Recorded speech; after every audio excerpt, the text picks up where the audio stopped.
If there's anything we learned from Netflix over the years, it's that orange is the new black.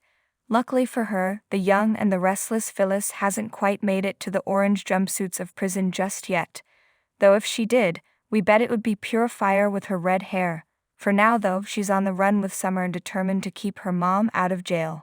But whether Summer and Michael can pull off a Hail Mary and help Phyllis out of this impossible situation, or she'll end up just joining her mom in prison, like Daniel's afraid of, for now at least, black is still the new black.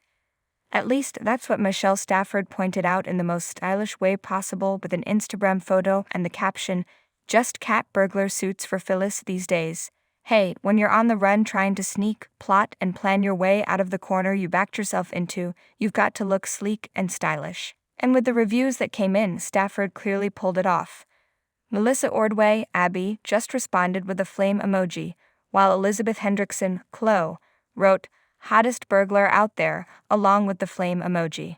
But the kicker was Susan Walters' responses, proving that she and Stafford get along far better than Diane and Phyllis every will.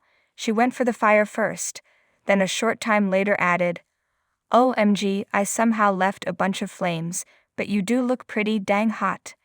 As fan Karen Macintyre wrote, "Love you, girl. Don't know how they write you out of this mess, but it better be good." Agreed.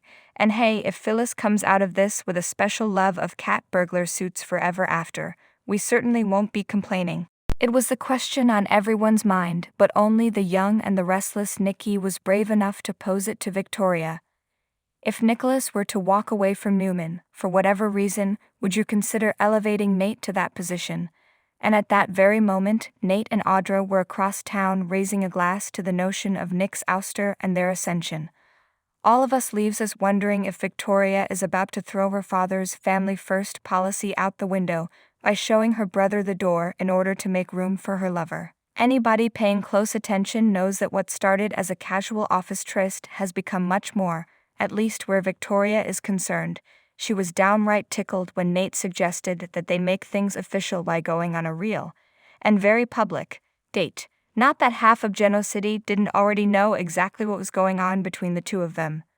But is Victoria really so caught up in the web of deception being spun by Nate, with a healthy assist from Audra, that she would oust Nick? Sure, she could claim it was for his own good. Victoria might even seem downright generous, offering to have her brother take a leave of absence in order to deal with the fallout of Cameron returning to terrorize Sharon. Nate's ambitious nature, however, isn't exactly a secret.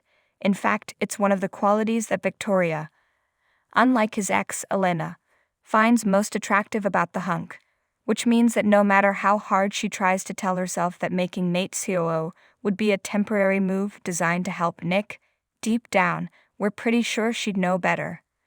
After all, she grew up watching Daddy Victor use the company as his own way of rewarding or punishing those around him, especially family members.